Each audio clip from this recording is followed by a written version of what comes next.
All right, what's up? I'm Hunter Horenstein. That is Ryan Moore, and this is Behind the Seams, presented by RipTydz, Oceanfront Grill, and Rooftop Bar.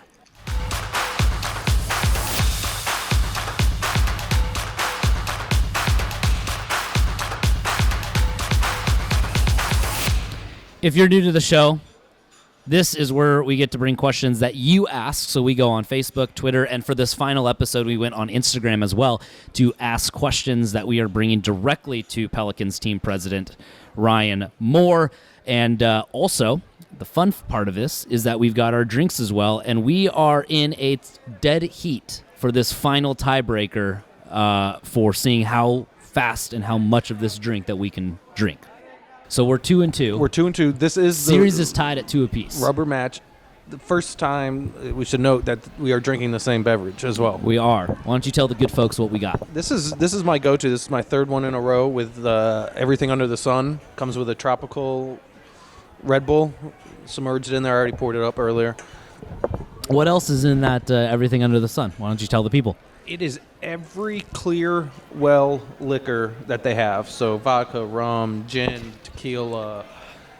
Then they throw in some other fruit juices and the tropical Red Bull.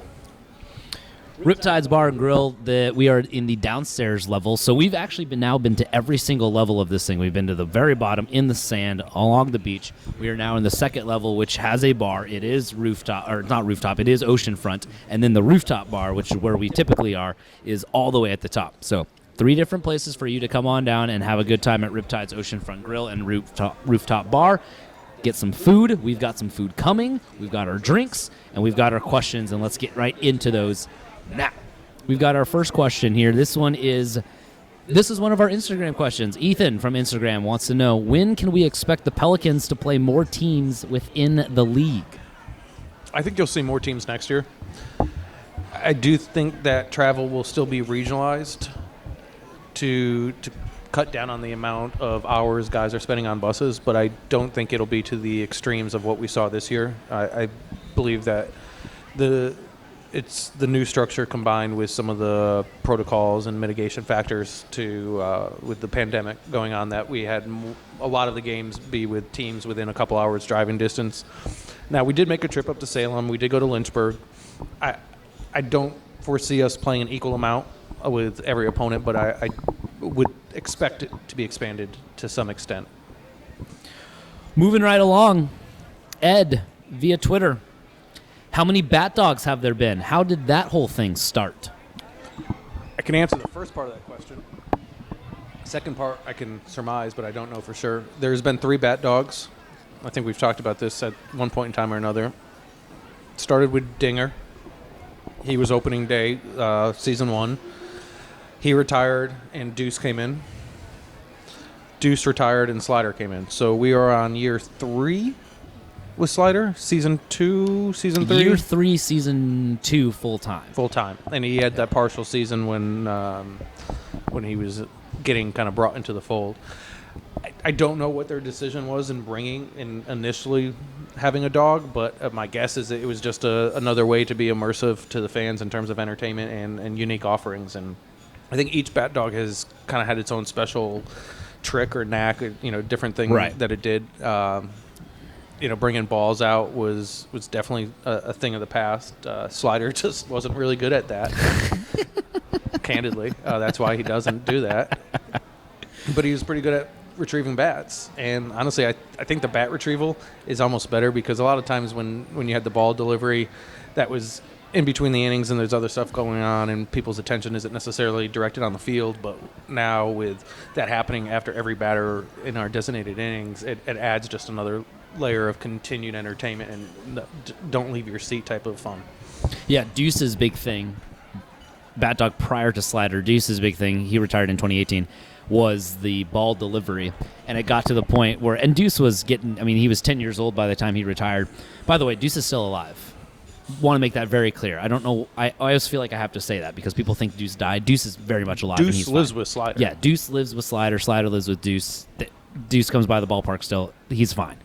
But towards the end of it, his whole bat delivery thing would just be waltzing out there. He would drop the bucket, sometimes he wouldn't even go all the way. Haphazardly. And just kind of just cruise, and that's kind of what he did. But yeah, it's a cool thing for him to do. Then he would obviously run the bases after the game. Slider now. We were getting really close with Slider delivering the baseballs, and in 2020 that would have been like that's the added to his repertoire. And then obviously it didn't work out, and a year of him just sitting at home and just hanging out.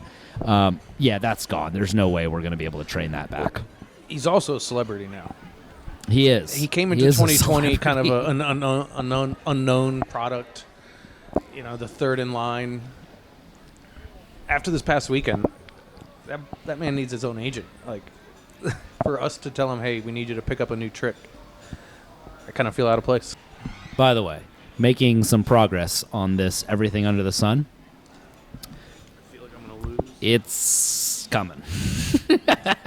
This is your first Everything Under the Sun? Yes. See, this is my third. Like, I'm already, like...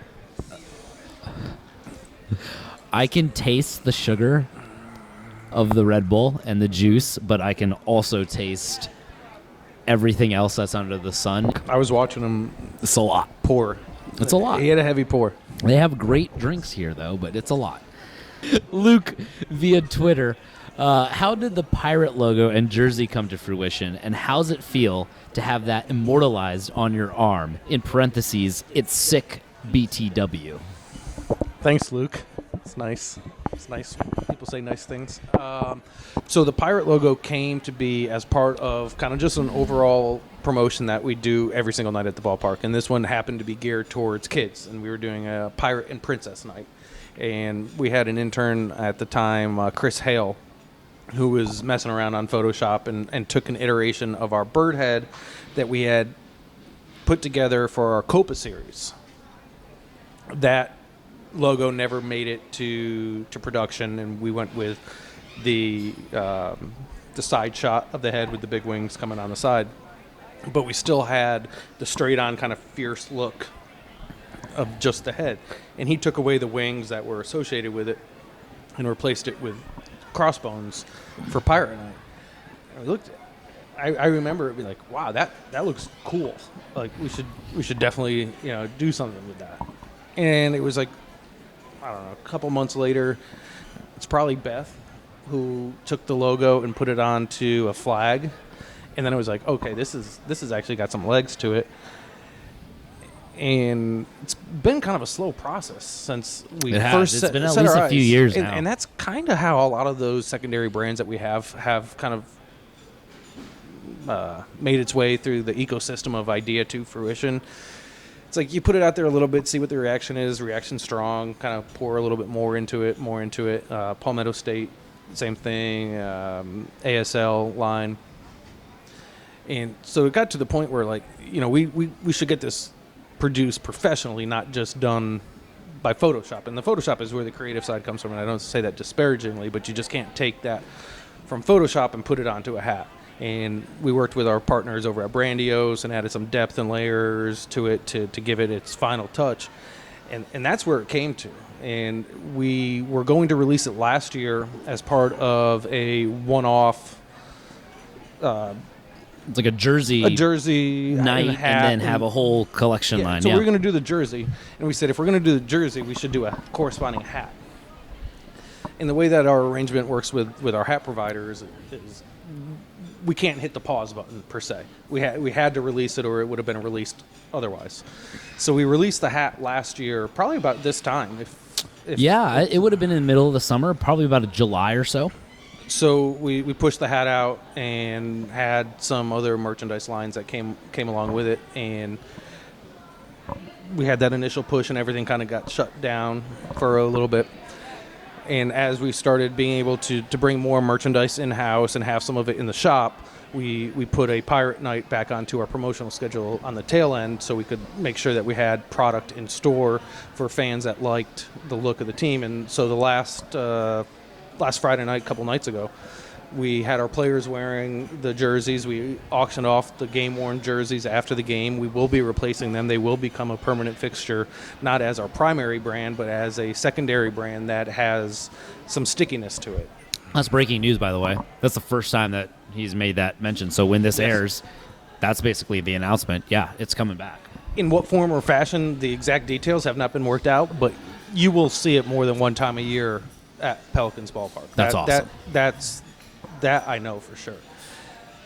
And yes, I did. How did it ask how the tattoo came to be a piece of it? Yeah, because again, like you were talking about layers, and you were talking about it's slow roll and everything, and yeah, we had the idea, we had the logo go out, we had Pirate Night, we put it on a flag a couple years ago, and we did a fall line. It has slowly started to go out. But the tattoo, which you have, and I want you to show it to everybody, is also part of a bigger piece that... Yeah, a kind of intertwining piece. Yeah. The last year, right about the same time that, I guess, I think it preceded, actually, us releasing the actual hats. It did. It was in the midst. It was in the midst of it. Everything. Ryan Canella, AGM of Sales, he came up with the creative idea. I believe it was him. If I'm giving him credit where credit's not due, I'll take it away as soon as we find out otherwise. But he came up with this kind of wash your palms. In the whole social distance, wash your hands, but wash your palms. Instead of palms of the hand, it's a pun. He tied it to our Palmetto State jerseys, and we had T-shirts that we released that said "Wash your palms" with the Palmetto tree logo that we have on them. And that money was the money that was raised was donated to charity. And we were getting down to kind of the 11th hour of it, and we're trying to boost sales, try to raise as much money for the community at that time. And I said, if we get to 1,000 shirts sold, I'll get a Pelicans tattoo. And I knew it wasn't going to be like Splash. I wasn't going to do a mascot tattoo. That 100% would never do that. And I'll say this, breaking news again, we didn't hit 1,000 shirts, but we got so close, and there were so many people invested in the promotion and what we were doing. And I also think it's a cool logo, and I never had a tattoo before, and I figured, why not, if we can get a free tattoo, help the community, and it looks pretty cool. Now it comes out. I'm telling you, breaking news. news. Now it comes out, breaking folks. news He just wanted a tattoo all along. Said the guy. But yeah, that's where it came to be. All right, so you get the tattoo. We coincide that with the release of the hat. We filmed. It was like 2.5 hours of you on the chair. The first tattoo, you sat like a rock. Shout out Randy Hall. Randy's at the man. Hero Tattoo, who they were generous partners and wanted to partner on this thing and help get their name out, but also support a great cause. They've been out to the ballpark. Our staff has been to them and gotten stuff. Hero Tattoo's fantastic. But you sat like a rock. First tattoo. And now, folks, he's going to show it. It's a shoulder cap. That takes some time. We were there a solid 3-4 hours, and he was under the needle for probably about 2.5 hours. We were filming this whole thing.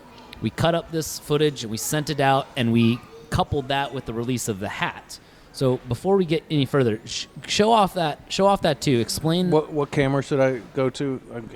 So this tattoo here there was no thought ahead of it. You just went to Randy and you said, "Hey, this is the idea. I want this logo in some cool beach scene. I'm thinking rising sun, maybe a sunset or something." And he just took that idea and ran with it. Yeah, I said I wanted this kind of the logo obviously to be to the focus point of it, but it was also kind of symbolic of where we were at that point in time. I said, kind of like, give me rough waters, give me rough seas, so it's not just like a tranquil kind of beach shot. Dark clouds, but like sun coming from behind. I'm not even sure I said coming. Dark clouds, but like hope is coming. sun coming from in the distance, and like hope is coming, and that's what he was able to do. But then we released the hats, and everyone was saying, we need more. The fall line comes out, and predominantly it's all Ryan Canella that you see on those ads in the fall line. I think that hurt our sales. You see, Ryan Canella is pretty much the model of the fall line. Kristen Call's in there. Sammy Parnell, shout out to Sammy. She's also a producer on this show. She took all the pictures. And then executive producer. And then we get into the season, and everyone's like, no, we need these on jerseys. We need something. We need something. We need something. All the Cubs bloggers are saying, like, jersey, jersey, jersey.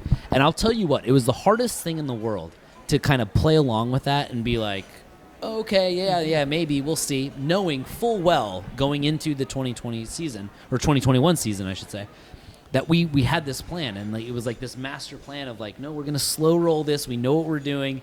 But obviously you see online, people like it and want it, which only makes you more excited for when you finally drop it and you put it out there. And when we did put out that jersey, people freaked out. It was awesome. And the night was cool. The players loved it. But that's, talk about the behind-the-scenes aspect of it. Like, when you kind of tease something out there and you see that response on the social sphere, like those folks that are on Twitter aren't necessarily the ones at the ballpark going to be buying it, but they can be a good barometer of what the reaction of that person in the ballpark is going to be. So we just talked like for an hour about Pirate. We'll see how much actually makes the final cut. Moving right along, though, Janet via Facebook says, what happens in the off season? The off season has its different kind of stages. Like we have our season and then the off season, which are kind of the two different paradigms of what we have going on. But the off season is broken up into kind of different cycles, if you will. More and more, we're kind of forced into pre-planning in order to be able to get merchandise and items in time for an April start date. So really quickly, the start of the 2022 season has already started. We're already in the midst of having our season ticket renewal start. Our new sales cycle will begin very quickly after the season. We'll have a couple weeks of downtime, kind of close up, clean up, make sure everything's buttoned up for the year. But we're going to be starting to plan our promotional calendar, and part of the planning of the future is analyzing the past and saying what worked and what didn't work, and not being too proud to say, man, I really thought this idea was going to be good, but it really just didn't have the legs. It didn't carry. It didn't resonate the way that we thought it would. And we go through a process, and Hunter, you obviously know this, is called the keep, kill, change. Mm-hmm. If something worked, we keep it. If something didn't work, we either kill it or change it. If we think it's that bad, it goes on the chopping block and it's killed, and we push it off. And if we think, hey, we did it this way, but if we made this change, we might be able to keep it in the fold. Once that happens, then you start saying, what new topical ideas? What have you seen from other ballparks? And it doesn't have to be baseball, and it doesn't even have to be sports. It can just be entertainment. It can be content. What are other people doing that we can replicate and put our own spin on it, and see if we have a space in that ecosystem. And as that kind of develops, as you get further down the road, it kind of gets more solidified, and it's not all done in one fell swoop. It's a process. It's over time, and you make decisions that you have to based on timelines if need be. But if not, you say, okay, let's just let that resonate a little bit. Let's see, if we're happy with it, great. But I'm a big believer that a lot of the ideas come from when you're outside of the office, when you're sitting on the couch at night and you're scrolling through your phone or you're watching TV and something just pops in your head and you're like, oh, if we did this. I find like a lot of our ideas have that component tied to it. And so that the off season is a lot of that, is a lot of thinking. Ryan Cannella, who heads up our sales side, there's a lot of partnership building, and that's through our ticketing and hospitality options, but also our sponsorship marketing, whether it's in park or out of park, like this type of series that we have. And all of that is developed in the off season. So once we get to April and we open up our gates, we pretty much have a good idea what our roadmap looks like to get through the end of the season, but also being nimble enough to say, in season, we need to make this change to what we have going on, or something pops up like Deflategate. And you do a one-off promotion to garner some content and some eyeballs, and everybody's trying to go viral. And I'm a big believer that the harder you try to go viral, the less likely you are to go viral. beer bats slider, 2 examples, things that have been around for years that didn't necessarily get a ton of traction, but all of a sudden somebody says the right thing at the right time on the right space, and everyone else listens to it. I think the biggest misconception is that once it's done, we just pack up and go home. And that may be true, or we take a couple of weeks at the beginning of it to catch our breath. But I'll tell you right now, there's been conversations that I have had with Todd Chapman, who's our sports and tourism manager, on some of the nights that we've done already this year, one being Mental Health Awareness Night. Him and I have already sent texts back and forth talking about, hey, the sponsor was so excited about how it went. I've got them for next year. Let's figure out how we do it better. That process never stops. Ryan Cannella and I discuss how we can make things better. We have our meetings and we have our designated times that we can all get together as a staff and talk, but you're absolutely right. It's times when we're out of those meetings. A lot of the times, those brainstorming meetings or those retreats where we talk about things, that's not where the ideas come. That's just where we kind of get the motions going, and it's when 2 in the morning, 1 in the morning, where those ideas happen, or you see something on the news, you see something in a different industry, and it happens with a text, it happens with anything. It's the ability to be nimble enough and prepared enough to, like you said, when things happen, you can capitalize on them, but also have an idea of these are what we want to do. This is what we want to get better at. And I love your point about it's not a competition with everybody else. I think a lot of folks might think, oh well, XYZ team did this first. Great, that's awesome. We're going to make it better. Or the same thing. The amount of people that have come to our social channels or whatever and said, hey, this team is doing a deaf awareness night. What do you think about that? My first reaction is yes, absolutely. Any person from another team that reaches out and says, hey, we saw that you did this, and it happened a lot in 2018. My first thing is yes, go for it. Make it better. Make it bigger, make it better. Keep pushing what we need to do. Especially when it's something about being inclusive. Exactly. It's if we can open the doors to baseball and to what we do to more people through other teams, like that's what we're all here for. And even if it's not the inclusive stuff, it's just your promotions. A great example this year, we had somebody who reached out about our Kentucky Derby night that we had a couple years ago. Now, they were working for the South Dakota, I can't even remember the team, but it's in the minor league hockey in South Dakota.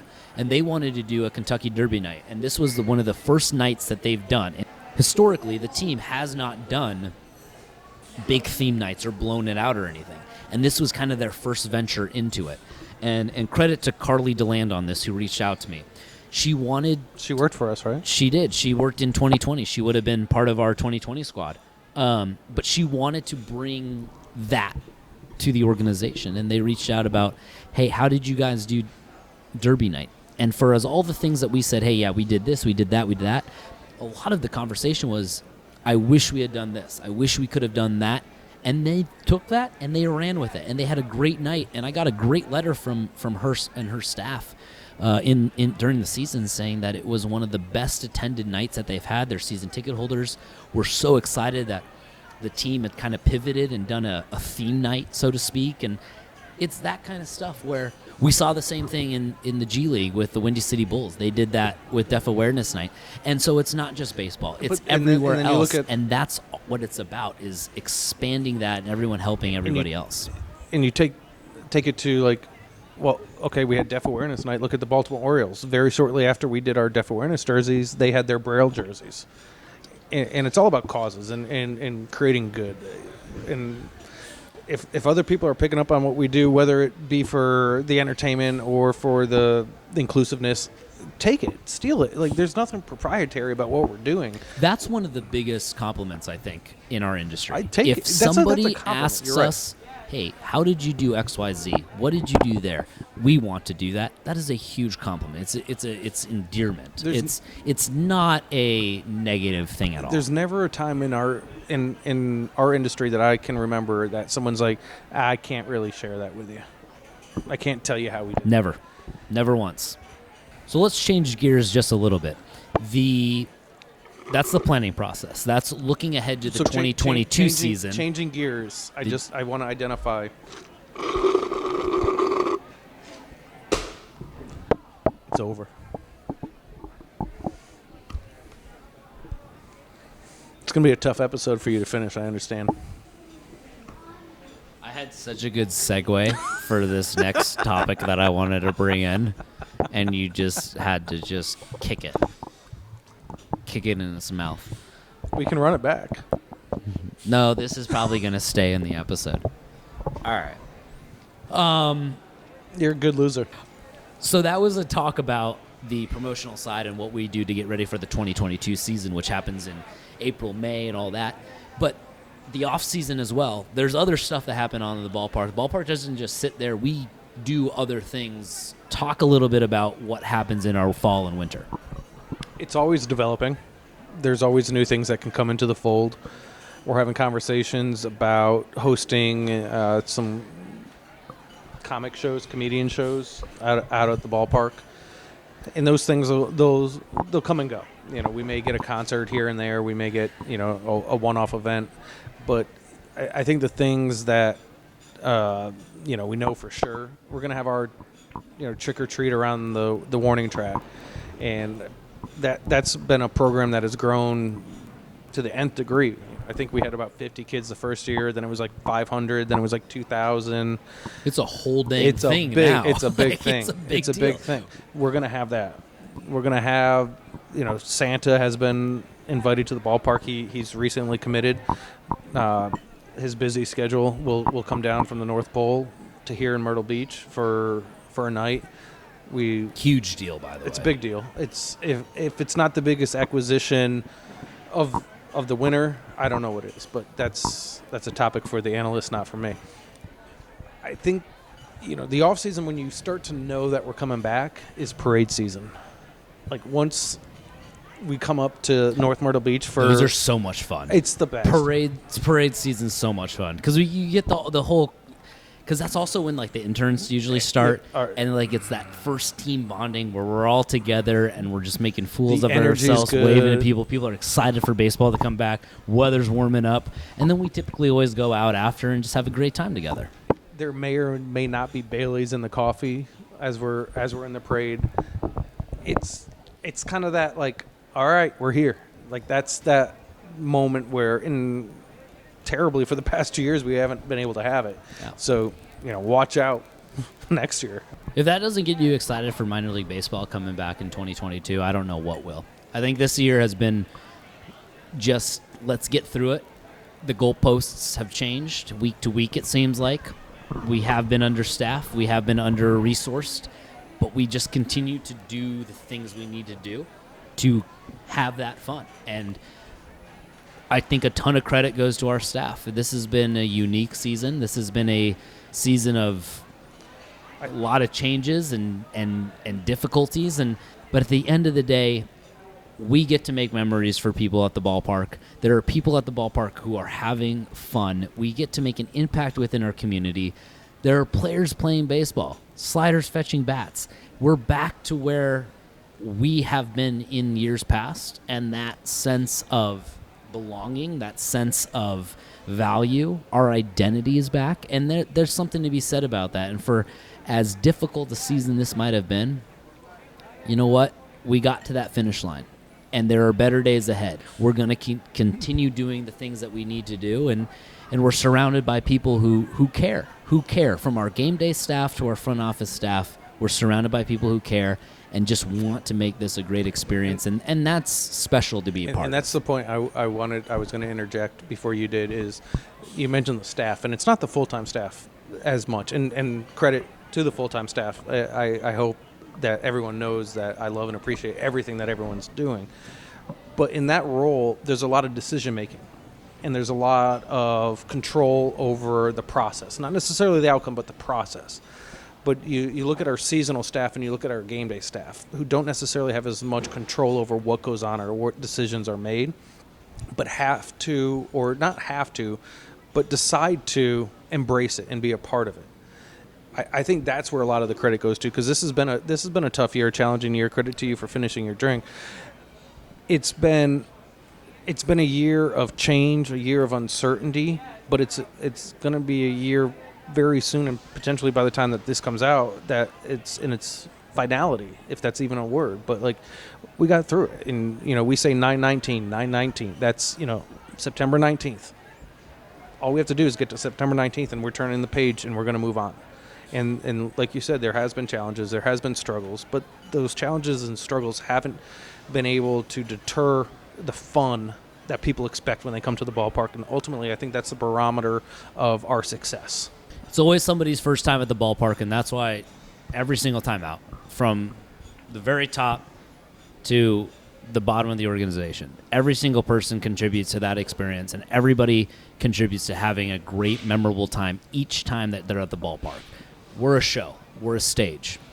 We are on every single night because it's always somebody's first time at the ballpark, and we owe it to them to have a memorable experience. I think that is I know we have 2 questions left, but I think that's an awesome place to end this final episode of Behind the Seams. So, yes, we're going to look. I know you finished about 30 minutes ago. You win Game 5. I think we both won. I think the final episode of the season. I don't want to say the series. Like I said earlier, it's out of our control whether the second series gets green-lighted. Our producers are on the horn right now trying to get more episodes done. So, as the end of season 1, I'd say thank you. I think we accomplished what we wanted to, and look forward to what we can do moving forward. I want to thank everybody for asking their questions all season long. This has been a lot of fun. We're all about transparency, and Ryan, thank you for opening up yourself and allowing yourself to answer the tough questions and the fun questions. Our thanks to RipTydz, Oceanfront Grill and Rooftop Bar, for hosting us. You can check them out here at Myrtle Beach. Come get some food. Come get some drink. There's plenty of stuff to do here in Myrtle Beach, but the thing you definitely want to do is stop by RipTydz before you head to the ballpark. You can get these mega mugs at the ballpark every single night, and on Saturdays, our Sippin' Saturdays, you can get them for $25. We've seen so many at the ballpark. We're so happy that you guys are enjoying those. We've got a lot of games and a lot of fun left to be had with the Pelicans here in Myrtle Beach. So for Ryan Moore, I'm Hunter Horenstein. Thank you so much. This has been a great first season of Behind the Seams, live from RipTydz, Oceanfront Grill and Bar. We'll see you next time.